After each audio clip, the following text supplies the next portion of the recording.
امام احمد، امام ترمذی، امام ابو داود اور بہت سے دوسرے محدثین رحمہم اللہ نے سیدنا عبادہ بن صامت رضی اللہ عنہ کی روایت بیان کی ہے۔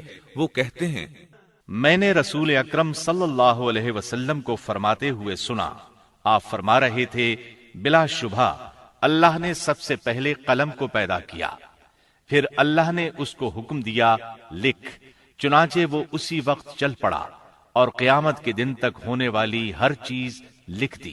یہ اللہ تعالی کا علم تھا جس کو قلم نے اس کے حکم کے مطابق لوح محفوظ پر لکھا۔ امام مسلم رحمت اللہ علیہ نے سیدنا عبداللہ بن عمرو بن عاص رضی اللہ عنہما کی روایت بیان کی ہے۔ اس میں سب سے پہلی چیز کے بارے میں وضاحت کی ہے اور جمہور فقہا کی رائے بھی یہی ہے۔ عبداللہ بن عمرو رضی اللہ عنہما بیان کرتے ہیں، میں نے سنا آپ فرما رہے تھے، اللہ تعالیٰ نے آسمان و زمین کی پیدائش سے 50,000 سال پہلے تمام مخلوقات کی تقدیریں لکھ دیں، اور اس وقت اس کا عرش پانی پر تھا۔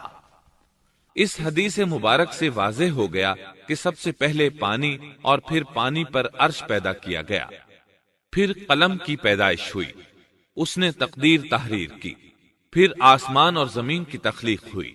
اور جس حدیث میں آیا ہے کہ ابتدا میں قلم کو پیدا کیا گیا، اس کا مطلب یہ ہے کہ اس جہان کی مخلوقات میں سب سے پہلے اس کا نمبر ہے، نہ کہ باقی تمام جہانوں کی مخلوقات میں پہلا نمبر ہے۔ اور اس کا تذکرہ بخاری شریف کی اس حدیث میں ہے۔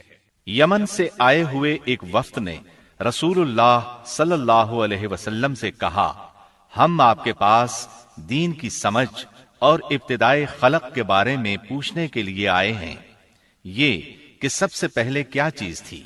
آپ نے فرمایا، اللہ تھا، اس سے پہلے کوئی چیز نہ تھی، اس کا عرش پانی پر تھا، پھر اس نے لوح محفوظ پر ہر چیز لکھ دی اور آسمان اور زمین کو پیدا کیا، یعنی ابتدا میں پانی پر عرش کی تخلیق ہوئی، پھر قلم کی پیدائش ہوئی، اس نے سب کچھ لکھ دیا۔ علماء کرام کا بیان ہے، قلم کے فوراً بعد لوح محفوظ کو پیدا کیا گیا، چنانچہ قلم نے لوح محفوظ میں ہر چیز لکھ دی۔ اس کے بعد کائنات کی باقی مخلوقات اور آسمان و زمین کی پیدائش معرض وجود میں آتی گئی۔